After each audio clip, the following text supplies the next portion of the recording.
안녕하세요. 우여곡절 많은 세월을 살아온 60대 남자입니다. 사람은 많은 역할을 부여받으며 세상을 살아갑니다.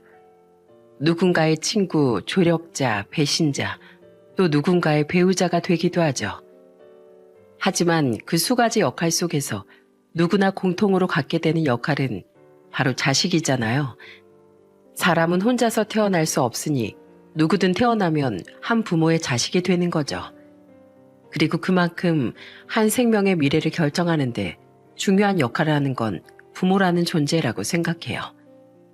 저 역시 누군가의 자식으로 태어나 지금은 부모로서의 삶을 살고 있습니다. 우여곡절 많은 삶을 살던 와중 저는 아주 특별한 한 사람의 부모를 만나기도 했는데 그로 인해 크게 바뀐 제 인생에 대한 이야기를 여러분께 들려드리고 싶어요. 우선 제 부모는 아주 형편없는 사람들이었습니다. 제 엄마라는 사람은 옆 동네 남자 바람이나 집을 나갔죠. 엄마는 7살이었던 제게 마지막 인사는커녕 눈길 한 번 주지 않고 떠나버렸어요. 그리고 엄마가 집을 나간 후 일용직 일을 하던 아버진 집에 오면 술만 퍼마시더군요. 뭘 봐 이 자식아. 생긴 건 지 엄마 쏙 빼닮아서 짜증나게. 아이고 아범아, 왜 애한테 숟가락을 던지냐. 종아가 할미한테 와, 얼른. 아버진 툭하면 제게 욕을 하고 심기가 불편한 날엔 밤새 손찌검을 서슴지 않았습니다. 결혼 전에도 그랬지만 엄마가 나간 후 더더욱 행동이 심해진 겁니다. 할머니는 엉엉 우는 저를 감쌌지만 그렇다고 하나밖에 없는 아들을 집에서 쫓아내지도 못했죠. 저는 아버지가 증오스러웠어요. 내가 지금보다 덩치가 더 커지면 저 인간보다 힘이 더 세지면 절대 가만두지 않겠노라 어린 마음에 다짐하고 또 다짐했습니다. 하지만 아버진 제가 눈물의 복수를 하길 기다리지 못했어요. 제가 중학교에 들어가기 전 아버진 알코올성 간경화로 세상을 떠나버렸거든요. 문성이 이놈아, 그렇게 내가 술 좀 끊으라고 그렇게 부탁하지 않았니? 할머니는 아버지를 잃은 슬픔에 한동안 매일 목 놓아 우셨습니다. 제 할아버진 첫 아이인 아버지를 낳자마자 병환으로 세상을 떠나셨다는군요. 제겐 끔찍하게 싫은 아버지였지만 할머니에게 아버진 당시 여자 홀몸으로 금이야 오기야 길러냈던 금지오겹 외아들이었던 거죠. 반면 전 슬프긴커녕 화가 났습니다. 제가 복수하기도 전에 고작 병 따위로 편안하게 죽은 아버지에게 말입니다. 그렇게 삐뚤어진 분노를 품은 채 저는 중학생이 되었죠. 아버지를 향한 분노는 곧 세상으로 향했고 저는 그렇게 15살이 될 무렵부터 타락해 갔어요. 저는 늘 학생이 해선 안 될 짓을 일삼고 친구를 괴롭히며 회싸움도 서슴지 않았습니다. 고등학교에 올라가서부터 저는 학교조차 잘 나가지 않았고 가출을 밥 먹듯이 하기도 했죠. 할머니를 사랑했지만 저는 늘 아버지 사진을 보며 눈물 짓던 할머니의 모습이 보기 싫었습니다. 또한 부모라는 인간들의 흔적이 있는 그 집 자체가 싫었어요. 저는 저를 망가뜨리는 데만 온 힘을 쏟았죠. 할머니는 제게 정신 차리라며 애원하셨습니다. 종아가 대체 왜 이러는 거니? 왜 이 어린 나이에 널 못 망가뜨려서 안달이냐 말이야. 어차피 전 태어날 때부터 엉망이었어요. 제 엄마랑 아버지란 인간들을 보세요. 부모란 인간들이 그 지경이었는데 그 피를 물려받은 저라고 멀쩡하겠어요? 전 생긴 대로 사는 것뿐이에요. 그렇게 말하지 말거라. 그래, 네 부모는 한심한 인간들이었다. 하지만 너에겐 이 할미가 있잖니. 할미를 봐서라도 제발 그만 방황해다오. 종아가, 이 헬미가 아프다. 내가 죽기 전에 너 정신 차리는 건 봐야 눈을 감아도 감을 거 아니겠니. 18의 끝자락이었던 어느 날 여느 때처럼 할머니는 저를 붙잡고 엉엉 울며 자신이 아프다고 하셨습니다. 하지만 저는 그 말을 귓등으로 흘려들었어요. 어린 나이에 전 할머니가 제 곁에 없다는 상상을 해본 적이 없었거든요. 제가 커갈수록 할머니 또한 나이를 먹는다는 생각을 차마 하지 못했던 거죠. 그리고 할머니는 그로부터 1년이 조금 지난 제가 20살이 막 됐던 어느 날 병환으로 제 곁을 떠나시고 말았어요. 밥 잘 챙겨 먹고 아프면 꼭 병원 가거라. 혼수상태에 빠졌다가 잠시 정신을 차린 할머니가 남긴 마지막 유언이 저거였습니다. 정신 차려라, 똑바로 살아라 등의 잔소리가 아니라 고작 아프지 말고 밥 잘 챙겨 먹으라는 말입니다. 그리고 그때 깨달았어요. 아, 내게 이런 사소한 걱정을 해준 유일한 한 사람이 바로 할머니였구나. 이제 세상에 내게 저런 말을 해줄 사람은 없구나 하고 말입니다. 저는 부모 복이 없는 놈이라고 생각했건만 바로 할머니가 진정한 제 부모님이었음을 그날 비로소 알게 되었어요. 하지만 뒤늦게 후회한다 한들 이미 할머니는 돌아가신 뒤였죠. 할머니가 돌아가신 뒤에도 제 방황은 멈추지 않았습니다. 아니, 세상에 이제 절 걱정할 사람은 없다고 생각하니 방황은 더 심해졌어요.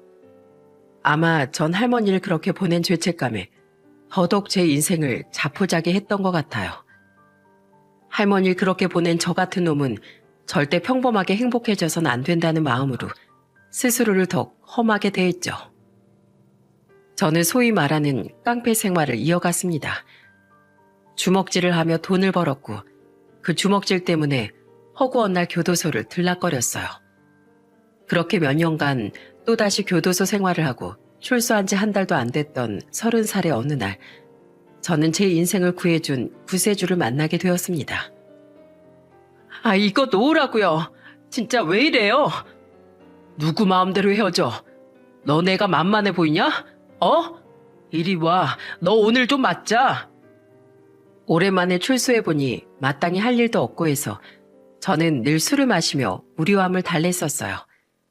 그날도 혼자 술을 마시러 거리를 나섰는데 거리 한복판에서 소동이 일어났더군요. 그곳엔 딱 봐도 술 취한 한 남자가 여자에게 손찌검을 하려고 하고 있었죠. 내가 사랑한다고 했지? 결혼하자고. 내 말이 우습냐? 남자가 좋다고 하면 그냥 따라올 일이지. 여자 주제 어디서 싫다는 소리가 나와? 제발 누구든 저 좀 도와주세요. 대화를 대충 들어보니 이별 통보를 받아들이지 못한 찌질한 놈이 여자를 힘으로 꺾어내리려던 것 같더군요. 그런데 웅성대기만 할 뿐 누구 하나 나서는 사람이 없더라고요. 교도소에서 나온 지 얼마 안 됐을 때라 저 또한 처음엔 그냥 지나치려고 했어요. 지금 말썽을 부리면 또다시 교도소에 잡혀 들어갈 것 같았으니까요. 하지만 도와달라고 외치는 여자 애원이 제 귀에 파고들어 도무지 빠져나가질 않더라고요. 왜 이렇게 신경 쓰여? 에이 진짜. 거기 이봐요. 그만 좀 해요. 창피하게 지금 여자한테 뭐 하는 짓입니까? 넌 또 뭐야? 저는 결국 한숨을 쉬곤 그 남자에게 다가가 소리쳤어요. 그놈은 여자에게 정말 손찌검을 하기 직전이었죠. 그러자 그놈은 타겟을 저로 받고 저에게 마구 주먹과 발을 날려대더군요. 끼어들긴 했지만 말썽은 피우고 싶지 않아 저는 두드려 맞기만 했습니다. 괜히 남의 일이 끼어들어 이게 무슨 고생이냐며 속으로 욕짓거리를 해대면서 말이죠. 경찰관님, 여기요, 여기 빨리 좀 와주세요. 뒤늦게 신고를 받고 나타난 경찰들은 잔뜩 흥분한 그놈을 잡아갔습니다. 그 여자는 호들갑을 떨며 저를 택시에 태우더군요. 얼른 병원에 가서 치료를 받아야 한다면서요. 됐다니까요, 글쎄. 괜찮아요. 피가 이렇게 나는데 뭐가 괜찮아요. 저 때문에 이렇게 다친 거잖아요. 맞을 땐 썩 아프지 않았는데 병원에 도착하니 머리가 핑 돌긴 하더라고요. 그렇게 전 전치 3주의 판정을 받고 한동안 병원에 입원했습니다. 병원비든 뭐든 됐으니 오지 말라는데도 그 여잔 다음날 또 병원에 찾아왔더군요. 저는 그 여자가 사들고 온 음료수 세트를 보며 퉁명스럽게 말했어요. 제 걱정 안 해도 되니까 남자나 조심하세요. 딱 봐도 몽타주가 찌질인데 그런 놈을 뭐하러 만났습니까? 옆 회사 다니는 사람인데 하도 쫓아다녀서 하는 수 없이 몇 번 만난 것뿐이에요. 안 그래도 별로였는데 몇 번이나 만났다고 혼자 술 먹다가 대뜸 결혼하자길래 제가 싫다고 했더니 그 난리를 피운 거예요. 또라이 자식. 근데 정말 고소 안 하실 거예요? 자신의 이름을 양선미라고 소개한 그 여잔 저보다 3살 어린 의류 디자이너였습니다. 저는 선미 씨의 말에 고개를 저었어요. 저 교도소에서 폭행으로 나온 지 1달도 안 된 놈이에요. 경찰이랑 엮여서 좋을 거 하나도 없습니다. 괜한 의심만 받아요. 저도 그놈이랑 다를 바 없는 전과자니까 알았으면 이제 그만 찾아오세요. 하지만 선미 씨는 다음 날도 그 다음 날도 계속 저를 찾아오더군요. 자신이 자기를 구해준 은인을 범죄자라고 모른 척 할 것 같냐면서요. 선미 씨는 당차고 유쾌한 사람이었습니다. 회사 앞에서 미안하다면서 또 추근대길래 사람들 앞에서 소리 지르면서 개망신을 줘버렸어요. 또 한 번 그래봐라. 그땐 진짜 내가 어디 하나 못 쓰게 만들어줄 테니까. 그런 매력적인 사람이 얼마 뒤 제가 좋다는데 어떻게 거절할 수 있었겠습니까? 그렇게 연애를 시작한 후 선미는 제 모든 걸 바꿔놓기 시작했어요. 또 술이 없으면 밥을 못 먹어요? 항상 그렇게 술에 취해 있으니까 난 인생의 패배자다. 난 행복해져선 안 될 놈이다. 이런 음울한 생각만 하게 되는 거잖아요. 하늘에서 할머님이 당신 이런 모습 보면 아이고 우리 손주가 내 생각해주느라 인생 망쳐줘서 참 고맙네 하시겠어요? 편히 쉬지도 못하고 가슴 치면서 울고 계시겠죠. 당신 이런 행동은 할머니께서 돌아가신 후에도 못 쉬게 만든 일이라고요. 종학 씨 또 술 마시면 그땐 저도 같이 취해버릴 거예요. 선미는 정말로 술을 마시는 제 앞에서 소주 한 병을 병나발채로 한 번에 비워버렸습니다. 그리곤 그 자리에 쓰러져 병원에 실려가기까지 했죠. 알고 보니 선미는 소주 2잔이면 만취가 될 정도로 술을 못하는 사람이더라고요. 그 모습을 보고 전 하는 수 없이 술을 끊게 되었어요. 또한 선미는 돌아가신 할머니를 생각해서라도 주먹질은 그만두라며 귀가 따갑게 잔소리를 했습니다. 그리고 선미의 이 말은 결국 제 마음을 움직이더군요. 세상에 종학 씨를 위해주는 사람이 아무도 없으니까 더 자신을 막대하게 됐다고 했죠? 근데 이제 당신한텐 내가 있잖아요. 오늘 끼니는 잘 챙겨 먹었는지 걱정해주고 어디 아프다고 하면 약 사서 달려가주고 싶은 바로 나요. 겨우 생긴 종학 씨를 위해주는 사람을 또 걱정시킬 작정이에요? 선미의 말에 돌아가신 할머니의 유언이 생각나 갑자기 눈물이 났습니다. 부끄럽게도 전 그날 선미 앞에서 어린애처럼 엉엉 울고 말았죠. 그 뒤 정신을 차리려는데 도통 주먹질 말고 뭘로 돈을 벌어야 할지 모르겠더군요. 선미는 그런 저에게 살아가는 법을 또다시 알려주었어요. 바로 자신의 기술인 옷 만드는 법을 말입니다.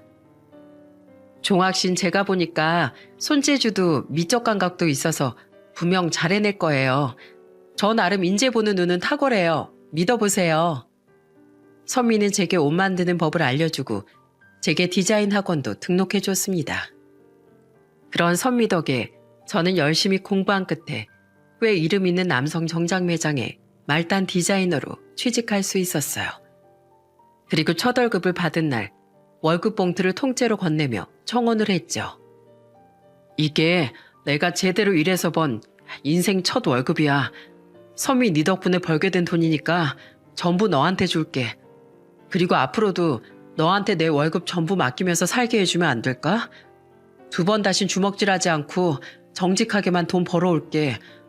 당신이 내 인생을 구해준 만큼 내가 딱 2배로 당신을 행복하게 만들어줄게. 반지 하나 없는 초라한 청혼을 선미는 눈물을 흘리며 기뻐해줬습니다. 그렇게 우리 둘은 제 나이 32살에 100년 가약을 맺게 됐어요. 물론 그 과정이 순탄하진 않았어요. 저 같은 전직 건달을 어떤 딸 가진 부모가 환영했겠습니까? 장인 장모님은 첫인사를 온 저를 거세게 반대하셨죠. 하지만 전 끈덕지게 2분을 찾아뵈며 설득했어요. 두 분 말씀처럼 저는 못난 사람이었어요. 하지만 그런 저를 변화시켜주고 좋은 사람으로 살고 싶게 해준 사람이 바로 선미입니다. 선미를 위해서라면 저는 뭐든지 다 할 수 있어요. 과거에 제가 지었던 죄는 평생 남을 위해 봉사하면서 속죄하겠습니다. 그리고 앞으로 멀쩡한 놈으로 살아가는 법, 두 분과 선미에게 열심히 배우면서 살겠습니다. 제발 절 사위로, 가족으로 받아주세요. 그런 제 진심이 통했는지 결국 장인 장모님은 저를 품어주셨습니다. 그렇게 아내와 전 가락지 하나만 나눠 끼고 조촐한 신혼생활을 시작했어요. 지수야, 아빠 왔다. 여보, 나왔어. 와, 맛있는 냄새. 여보, 오늘 저녁은 뭐야? 사랑하는 아내표 된장찌개랑 갈치구이죠. 결혼은 정말이지 태어나서 처음 맛보는 행복이었습니다. 맛있는 음식 냄새가 풍기는 따뜻한 집. 찾아가면 늘 두 팔 벌려 환영해 주시는 장인 장모님. 결혼한 지 4년 만에 우리 곁을 찾아온 소중한 외동딸까지 행복해서 정신을 차리지 못할 지경이었어요. 특히 아내는 결혼 전이나 후나 늘 저를 무너지지 않게 지탱해주는 사람이었습니다. 아내 없는 삶은 더 이상 상상할 수도 없었어요. 하지만 아내는 결혼한 지 10년 만에 암 선고를 받고 말았죠. 암이 발견됐을 땐 이미 수술할 수 없을 정도로 암세포가 온몸에 퍼진 후였어요. 저는 잠시 딸을 처갓댁에 맡기고 일이 끝나면 무조건 아내가 있는 병원에 달려가 아내 곁에 붙어 있었습니다. 여보, 나 아까 낮잠 자는데 오랜만에 옛날 꿈을 꿨어. 무슨 꿈? 당신하고 처음 만나던 날 꿈. 나 그때 정말 무서웠거든. 그때 갑자기 나타난 당신이 얼마나 영웅처럼 느껴졌는지 몰라. 이건 당신이 기고만장할까봐 말 안 했었는데 사실 나 그때 당신한테 첫눈에 반했다. 그거 영광인데 당신이 나한테 반해준 덕에 난 이렇게 예쁜 마누라도 딸도 없고 평생 당신한테 더 고마워하면서 살아야겠다. 그럼 당연히 그래야지. 여보, 나 당신하고 지수랑 정말 오래오래 살고 싶었어. 아니 사실 지금도 그래. 여보, 나 살고 싶어. 나 없으면 맨날 울기만 할 우리 남편 생각하면 자다가도 겁이 나서 눈물이 나. 여보, 이거 하나만 나랑 약속해줘. 내가 없더라도 우리 지수 위해서 힘내서 살아야 돼. 알았지? 부모라는 존재가 아이에게 얼마나 중요한지 당신은 누구보다 잘 알잖아. 우리 지수한테 내 몸까지 든든하고 다정한 아빠가 되어줘야 돼. 아내의 말에 저는 아무 대답도 못하고 울기만 했습니다. 아내가 없다는 상상만으로도 목이 메었으니까요. 그리고 아내는 고작 몇 개월 만에 투병 끝에 영원히 하늘의 별이 되었죠. 여보, 나 당신이랑 한 약속 지킬게. 우리 지수만큼은 내가 겪은 아픔 겪지 않게 내가 당신 목까지 힘내서 잘 키울게. 그러니까 당신은 아무 걱정하지 마. 알았지? 아내를 보낸 후 딸이 아니었으면 전 진즉에 아내를 뒤따라갔을 겁니다. 집안 곳곳에 가득한 아내의 흔적을 느끼며 매일 밤 어린 딸 몰래 베개에 얼굴을 묻고 흐느꼈죠. 지방에 사시던 장인 장모님은 제 걱정 때문에 하루가 멀다 하고 전화라고 자주 찾아오기도 하셨어요. 박서방, 자네 정말 괜찮은 건가? 어째 사람이 하루가 다르게 말라가. 지술 위해서라도 전보다 밥도 더 잘 챙겨 먹고 힘도 내야지. 외동딸을 잃은 장인 장모님은 저를 전보다 더 아들처럼 아껴주셨습니다.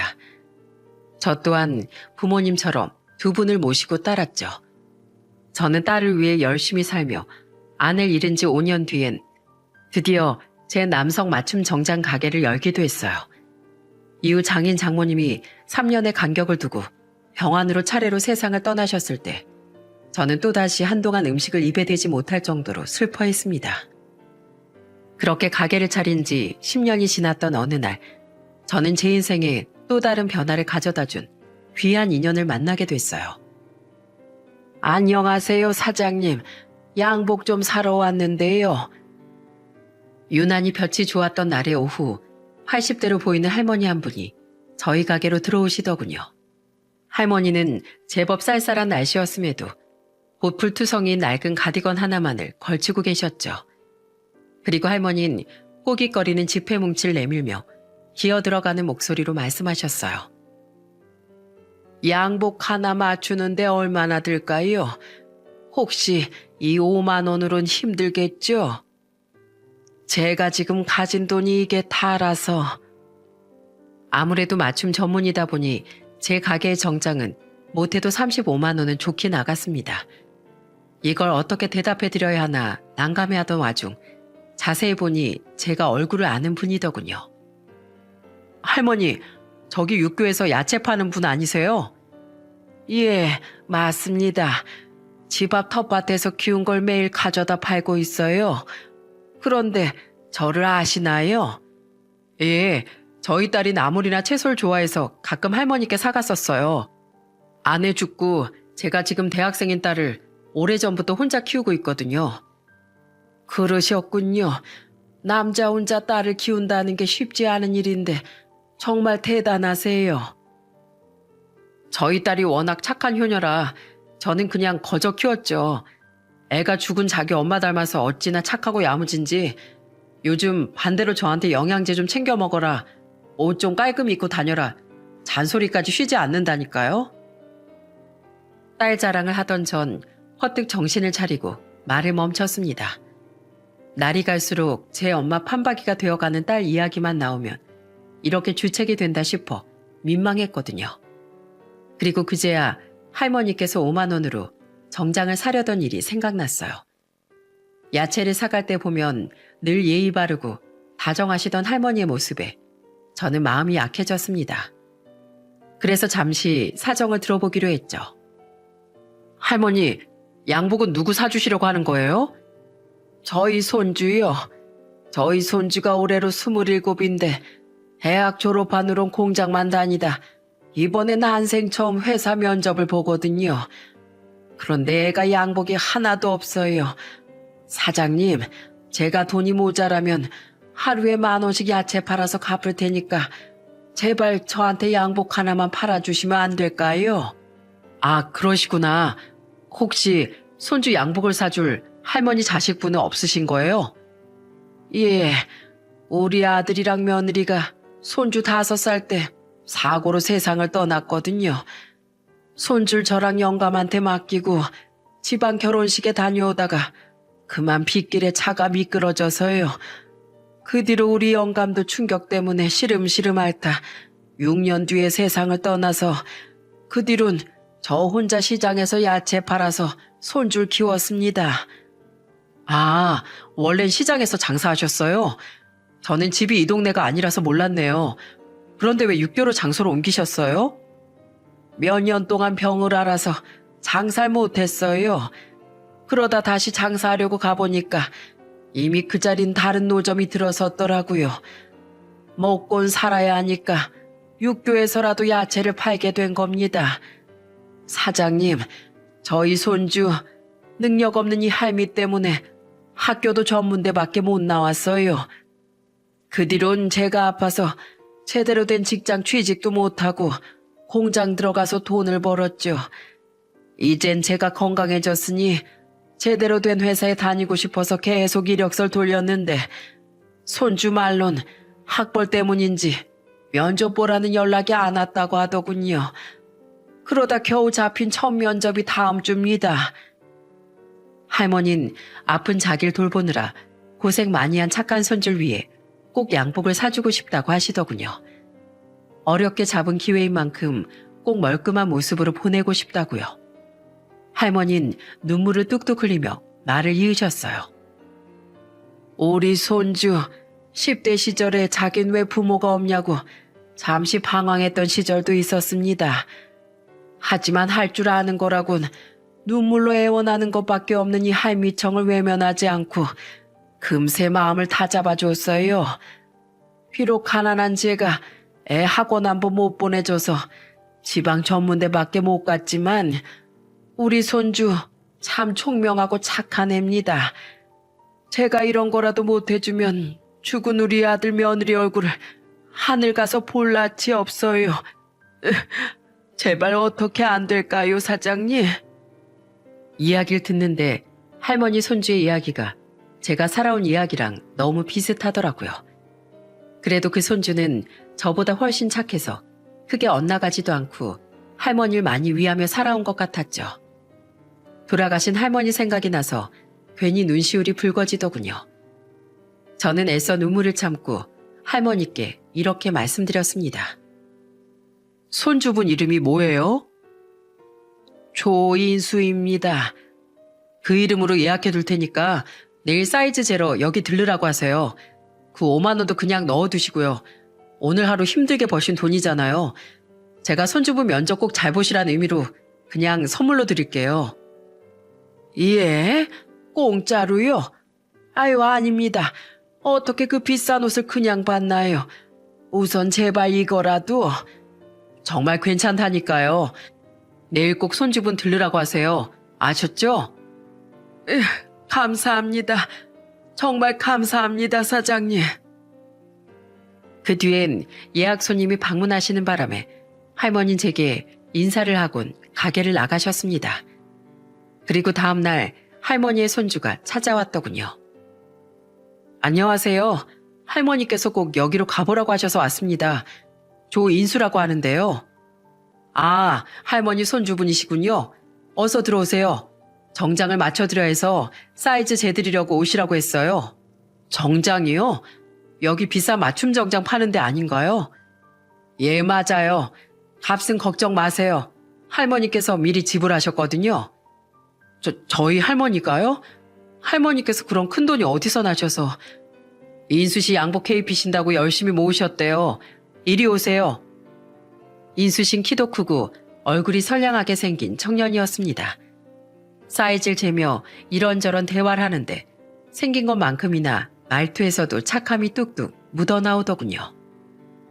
할머니께서 손주분이 착하다고 입이 마르게 칭찬을 하시더라고요. 정말 인상이 선해 보이시네요. 착하긴요. 혼자 힘들게 저 키워주신 할머니 말씀 제대로 안 듣고 학창시절엔 방황도 많이 했어요. 학교도 자주 빼먹고 나쁜 친구들이랑 어울리고 할머니 눈에서 정말 눈물 많이 나게 한 불효자입니다. 나중에 정신을 차리긴 했어도 그때 할머니 속을 썩인 기억은 잊히지 않고 평생 저를 괴롭히더라고요. 지금도 저희 할머니 몇 년 동안 아프셨으면서도 낳자마자 손주한테 짐되기 싫다면서 기어코 야채 장사하러 다니는 분이에요. 얼른 취직해서 호강시켜드리고 싶어요. 이번에 첫 회사 면접 본다고 할머니께 들었어요. 제가 아주 정성껏 옷을 지어드릴 테니까 떨지 말고 꼭 자신있게 면접 보고 오세요. 할머니를 속썩인 것에 대한 죄책감. 어쩜 이렇게 하는 말이 과거의 저를 생각나게 하는지 대화를 할수록 정말 남 같지 않더라고요. 조금 시간이 빠듯했지만 저는 면접 전날 정장을 완성했습니다. 정장을 찾던 날은 할머니와 손주 두 사람이 함께 왔는데 완성된 정장을 입은 손주의 모습을 보고 할머니는 눈물을 흘리시더군요. 우리 손주 아주 잘생겼구나. 이제 장가 보내도 되겠어. 에휴, 그 옷을 입으니 네 아버지 처음 회사 출근할 때가 생각나는구나. 아주 멋있어. 사장님, 이렇게 멋진 옷을 만들어 주셔서 진심으로 감사드립니다. 값은 제가... 예, 값은 할머니께서 이미 치르셨죠? 이제 인수 씨가 면접 잘 보고 올 일만 남았네요. 인수 씨, 화이팅! 저는 할머니가 값을 치렀다는 거짓말을 들킬까봐 황급히 할머니의 말을 막았습니다. 할머니는 그런 제게 가게에서 나가기 전 또다시 고맙다며 고개 숙여 인사를 하셨죠.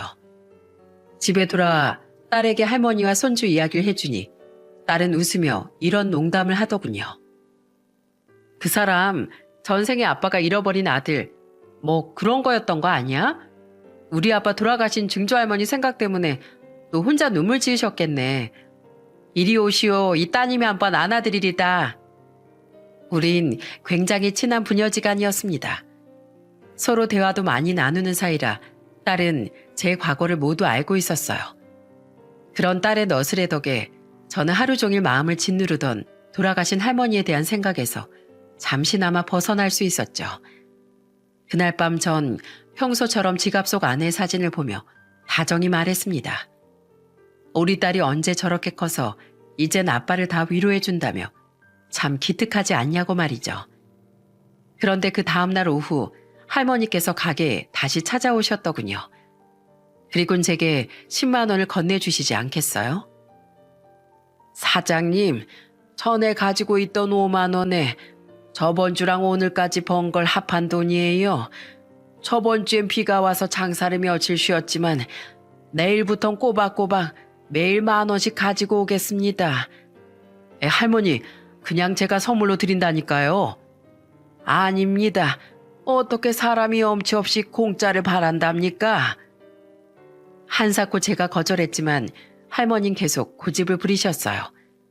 전 하는 수 없이 부끄러워서 말하지 않으려 했던 제 과거사를 들려드렸습니다. 제 이야기를 모두 들은 할머니는 눈물을 흘리고 계셨어요. 이런 사정 때문에 인수 씨랑 할머님 사정이 남 같지 않았어요.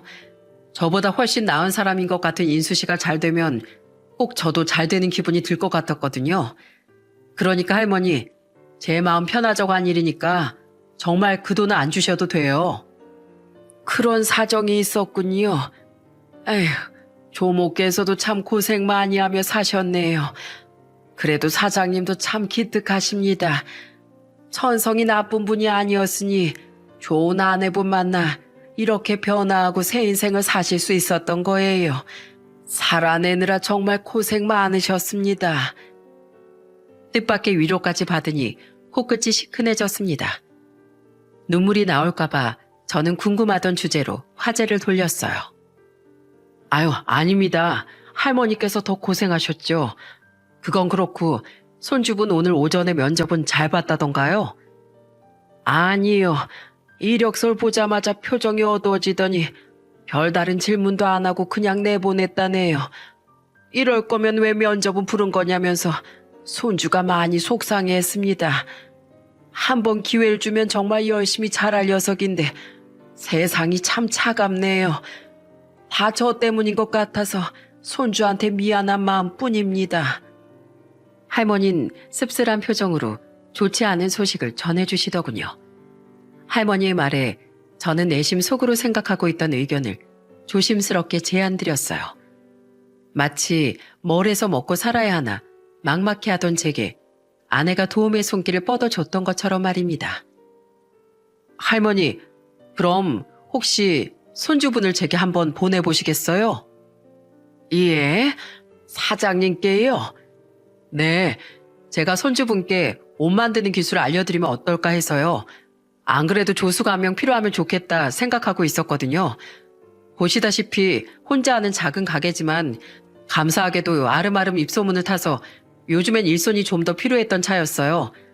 이쪽 일이 나름 재미도 있고 벌이도 나쁘지 않아요. 정말이세요? 감사합니다, 사장님. 안 그래도 우리 손주가 예전에도 같이 이 앞을 지나다닐 때마다 저런 멋진 옷을 내 손으로 만들면 참 기분 좋을 것 같아요, 할머니. 하고 얘기하곤 했었거든요.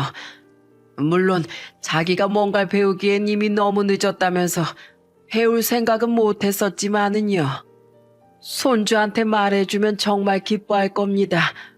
정말 감사드립니다. 할머니는 제 손을 잡고 자꾸 은혜만 입어서 어쩔 줄 모르겠다며 눈물을 흘리셨어요.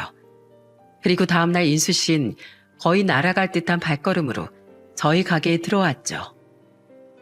저는 인수 씨의 이력서를 간략하게 읽고 옆으로 치우며 이렇게 말했습니다. 물론 처음엔 일 배우고 허드렛 일 위주로 하느라 많이 힘들 겁니다. 하지만 월급은 밀리지 않고 따박따박 주고 기술도 정성을 다해서 가르쳐 줄게요. 물론 잘하는 것도 중요하지만 이 일을 하면서 가장 중요한 건 끈기와 성실입니다. 잘할 수 있겠어요? 죽을 힘을 다해서 잘하겠습니다. 정말 감사드립니다, 사장님. 인수 씨는 앞으로 스승이 될 뿐인데 부디 말씀 편하게 해달라며 울먹이는 목소리로 말하더군요. 그리곤 대뜸 제게 허리를 90도로 숙이더니 이렇게 덧붙였어요.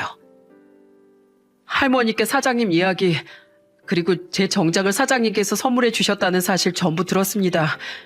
사장님의 크신 마음에 누가 되지 않게 저 정말 열심히 하겠습니다. 다시 한번 정말 감사드립니다. 아직 고마워하긴 일러. 내 가르침은 혹독할 거야. 내 스승인 우리 마누라가 날 아주 엄하고 혹독하게 가르쳤거든. 중간에 못 따라오면 가차없이 자를 거야. 네, 당연합니다. 괜히 민망한 마음에 저는 웃으며 호통을 쳤습니다. 인수 씨, 아니 인수 또한 손등으로 눈물을 닦으며 씩씩하게 웃어 보였죠. 그렇게 일을 가르치며 보니 인수는 일머리도 있고 손재주도 좋더군요.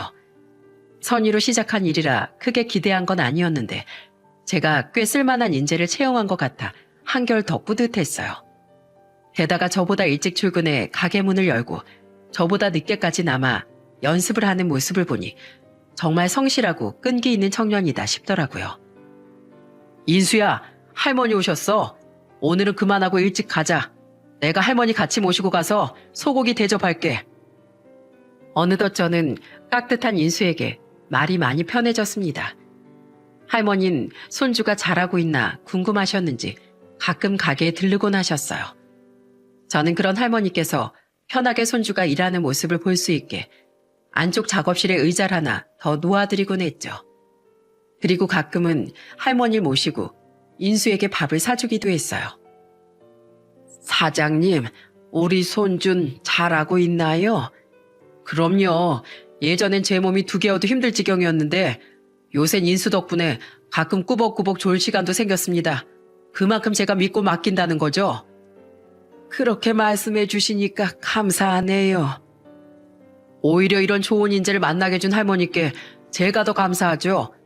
할머니, 요새 야채 장사는 안 나가신다면서요? 예, 우리 손주가 하도 나가지 말라고 난리를 부리는 통에 이 늙은이가 염치 없이 용돈 받으면서 집에서 쉬고 있습니다. 말도 마세요, 사장님. 어찌나 고집이 세신지. 제가 갖다 드리던 생활비를 한 푼도 안 쓰고 장롱에 따로 모아놓으셨던 거 있죠? 결국엔 제가 집에서 밥 한 술도 안 뜨고 시위하니까 그제 항복하신 거예요. 인수는 자신이 번 돈으로 할머니를 웃게 해드릴 수 있어 요즘 그것만한 기쁨이 없다고 말했습니다. 우리 딸, 여기는 어떻게 왔어? 인수 오빠랑 소고기 먹는다길래 여기 있을 줄 알고 냉큼 달려왔지? 아빠가 가게 근처에서 소고기 먹는 데가 여기밖에 더 있어? 할머니 안녕하세요. 오랜만에 봬요. 그리고 원래도 종종 저희 가게에 놀러왔던 딸은 인수와 할머니와도 자주 마주치며 꽤나 친분을 쌓게 됐습니다. 대학을 졸업하고 회사를 다니면서도 딸은 가게에 놀러오고 가끔은 인수와 저와 셋이 혹은 할머니까지 넷이 식사를 하기도 했죠. 그러다 보니 우리 두 집안은 많이 가까워져 할머니 인수를 통해 우리에게 반찬을 만들어주기도 하셨어요. 지수야, 회사는 다닐만 하니? 회사에서 밥은 잘 챙겨 먹고 다니고 있어? 할미가 저번에 해준 불고기하고 나물은 맛있게 먹었어? 이제 꽤 적응해서 다닐만 하고 회사 구내식당이 맛있어서 밥심으로 다니고 있죠. 할머니 음식은 말해 뭐해요. 양도 엄청 많이 싸주셨던데 그걸 저랑 아빠랑 하루 만에 3끼로 싹 해치웠다니까요. 정말 감사해요, 할머니. 그래도 힘드시니까 그런 거 만들어서 보내지 마세요. 늙은이가 집에서 할 일이 뭐가 있겠어. 소중한 사람들 생각하면서 음식하는 게 유일한 낙이지. 제가 소중한 사람이에요?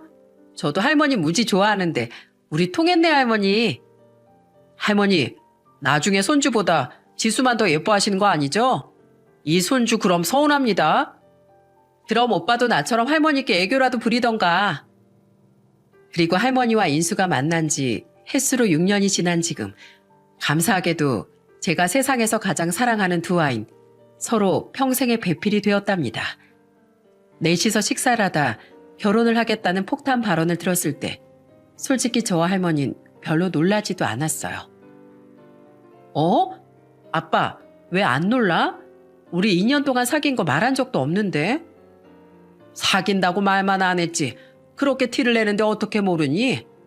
넌 하루가 멀다고 맨날 가게로 퇴근해서 나 보러 왔다는 핑계 대면서 작업실만 흘끔대지. 인순 요즘 부쩍 사장님은 만약 사이가 생긴다면 어떤 사이가 좋으세요? 이런 다 티나는 질문이나 해야 되지. 딱 봐도 커플링인 것 같은 반지 숨기지도 않고 끼고 다니는데 언제 말할까 기다리다가 내 목 빠질 뻔했다. 안 그렇습니까, 할머니? 그래, 너희 둘이 허구한 날 전화기 붙잡고 새벽까지 통화하던 거 나도 다 들었다. 우리 손준 방에서 몰래 통화하는 걸 해볼 일이 없어서 그런지 방문을 닫아도 방음이 썩 잘 되지 않는다는 걸 모르더라고. 아무튼 축하한다. 이 혜민, 지순이가 우리 손주 며느리가 돼준다면 더할 나위 없이 기쁘고 환영이란다. 나도 마찬가지야, 인수야. 내가 우리 딸을 워낙 애지중지 키워서 딴 놈한텐 절대 못 주겠다 싶었는데 너라면 그래도 믿고 우리 딸 보내줄 수 있다. 그래도 우리 딸 눈에 눈물 내면 알지? 나 아주 무서운 장인이야. 네. 지수 눈에 눈물 내는 일이 있으면 그땐 자진해서 장인어른께 불효령 받으러 가겠습니다. 벌써 장인이라고? 사장님 소리보다 그게 훨씬 더 좋긴 하구만. 할머니, 아니 사돈어른, 앞으로 저희 딸 잘 부탁드립니다. 제 너스레에 할머니는 아이고 사돈하며 화답을 해주셨습니다. 그리고는 아득한 표정을 지으며 제 손을 잡고 이렇게 말씀하셨죠. 사돈, 예전에 고작 5만 원 내민지에게 손주 양복을 선물해 주셔서 그리고 우리 손주 넓은 마음으로 품어주셔서 진심으로 감사드립니다. 그때 제가 사돈 가게를 찾지 않았다면 지금의 이 넘치는 행복도 없을 테지요. 사돈과 지수가 있으니 전 이제 언제 영감 곁으로 가도 마음이 무겁지 않을 것 같습니다. 아닙니다. 오히려 그때 저희 가게 와주셔서 이렇게 귀한 인연 만들어주셔서 제가 감사드리죠. 사람 인연이라는 게 참 신기하고 묘합니다. 그렇죠?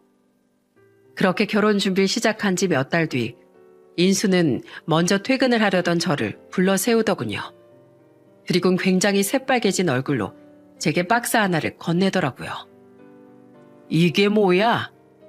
제가 옷감이랑 전부 사비 들여서 만든 거예요. 한번 열어보세요. 박스를 열어본 전 감동을 받은 나머지 입을 떡 벌렸습니다. 그건 바로 인수가 직접 만든 제 양복이었거든요. 인수는 제게 대뜸 큰 절을 하더군요. 그리고는 여전히 당황해 있던 제게 이렇게 말했죠. 장인어른, 제게 첫 정장을 지어주시고 이렇게 소중한 직장과 가르침을 제게 미래를 선물해 주셔서 진심으로 감사드립니다. 앞으로 제자로서 사위로서 평생 장인어른께 그 은혜 갚으면서 살아가겠습니다. 돈은 드려도 받지 않으시니 그렇게나마 제 감사함을 꼭 전하고 싶었어요. 최고의 보답이구나. 고맙네 조서방. 내 정말 잘 입음세. 민수의 말로는 깜짝 선물을 하고 싶어 오랜 시간 뒤에서 슬쩍슬쩍 줄자를 대며 저 몰래 사이즈를 쟀다더군요. 그렇게 잰 사이즈가 어찌나 잘 맞던지 저는 두 아이 결혼식에서 완벽한 정장 맵시를 뽐낼 수 있었어요. 그렇게 8개월의 결혼 준비 후 두 아이는 결혼식을 올렸습니다. 신랑 측 혼주석에 앉아 계신 할머니는 결혼식 내내 손수건으로 눈물을 닦으셨어요. 아마 세상을 떠난 아들 내외를 떠올리신 거겠죠. 저 또한 딱 30년 전 결혼식을 올리던 아내와 제가 생각나 창피하게도 계속 그 느낌이 멈추질 않더라고요. 저는 양가 부모를 대표해 축사를 하게 되었는데 딸의 눈을 마주치면 계속 목이 메어 마지막엔 거의 땅만 보고 축사를 마치고 말았죠. 네 엄마를 닮아 여름날의 햇살처럼 반짝거리는 내 딸 지수야. 조용히 우리 앞에 나타나 어느새 기적처럼 내 가족이 된 내 제자이자 사위 인수야. 부디 오래도록 아프지 말고 건강하고 화목한 가정을 서로 꾸려나가길 바란다. 부디 머리 백발이 되도록 오래오래 사이좋게 함께 세월을 타고 흘러가다오. 행복하길 바란다. 사랑한다. 일찍 부모를 잃고 평탄한 삶을 살지 못했던 두 아이 또한 양가 부모님께 인사를 하는 시간에 결국 눈물을 쏟아냈습니다. 저는 그런 아이들을 보며 부디 제 아내와 인수의 부모님과 달리 두 아이는 이른 이별 없이 오래도록 함께 살길 간절히 바라주었죠. 그리고 두 아이가 결혼한 지 한 달 만인 올해 2월, 할머니는 89세의 나이로 세상을 떠나셨어요. 마치 손주 장가 보내는 날만을 기다리신 분처럼 말입니다. 할머니, 저희가 아기 낳으면 이름도 지어주실 거라고 하셨잖아요. 함께 살면서 좋은 손주 며느리가 되어드리고 싶었는데 이렇게 일찍 가시면 어떡해요. 할머니, 가서 저희 엄마 아빠 만나면 꼭 전해주세요. 전 엄마 아빠 대신 제 부모님이 돼준 할머니 덕분에 부모의 사랑이 뭔지 잘 아는 아들로 자랐다고요. 저도 꼭 자식에게 사랑을 알려줄 줄 아는 좋은 부모가 될게요. 할아버지께도 안부 전해주세요, 할머니. 사랑해요. 할머니의 죽음은 갑작스러웠습니다. 워낙 고령이셨던지라 사소한 감기를 이겨내지 못하신 거죠. 잠시나마 할머니를 모시고 살았던 두 아이는 비통함을 감추지 못했어요. 우리 사위는 비가 오는 날이었는데도 불구하고 이제 막 흙을 덮은 할머니 무덤에 엎드려 엉엉 울기까지 했죠. 그 모습을 보는데 과거 저희 할머니가 돌아가셨던 날에 제가 떠올라 마음이 아팠습니다. 저는 할머니의 무덤 앞에서 약속드렸어요. 할머니의 유일한 보물이었던 손주 인수, 제 사위를 이제 제가 할머니를 대신해 오래도록 지켜주겠다고 말이죠. 그렇게 겨우 2달이 채 못 지난 지금 사위와 딸은 조금씩 슬픔을 이겨내고 있어요. 할머니께 못단 효도를 제게 하려는 듯 특히 우리 사이는 자꾸 저를 모시고 살겠다고 떼를 쓰고 있습니다. 아, 장인어른, 왜 저희랑 같이 안 사시겠다는 건데요? 어차피 집도 가까운데 그냥 합치면 되잖아요. 사위랑 딸 효도 안 받고 싶으세요? 저희 나중에 손주 나오면 맨날 옆에 끼고 계시고 싶으실 건데? 안 산다니까. 나 아직 63이야. 청춘이라고. 이제 딸 자식 시집 보냈으니까 나도 활기찬 싱글 라이프로 살 거야. 물론 갑자기 혼자 남은 절 걱정하는 사위의 고마운 마음은 잘 알고 있습니다. 딸도 내심 저를 많이 걱정해 신혼집도 근처에 얻었던 거고요. 하지만 전 두 아이의 행복한 신혼생활을 위해 계속 거절하고 있어요. 물론 언젠간 두 아이와 함께 살 날이 올 수도 있을 거라고 생각합니다. 하지만 지금은 그저 여전히 기부도 하고 봉사도 하며 과거의 죄에 대해 끝없이 속죄하고 제 일에 더욱 집중하면서 살고 싶어요. 두 아이에게 책임져야 할 짐보단 홀로 서기를 하며 걱정되지 않은 부모로서의 모습을 보여주고 싶으니까요. 하늘에 있는 제 아내도 그걸 바랄 거고요. 그러다 나이 67쯤이 넘으면 조금씩 사위에게 가게를 물려줄 준비를 하려고 합니다. 그 뒤엔 지갑 속 아내의 사진을 소중히 품은 채 혼자서 한동안 여행을 다녀오고 싶네요. 마치 아내와 함께하는 마음으로 말이죠. 앞으로 전 그렇게 슬슬 노년을 대비하고 두 아이의 행복을 빌어주며 찬란한 젊음에서 물러날 준비를 하려고 해요.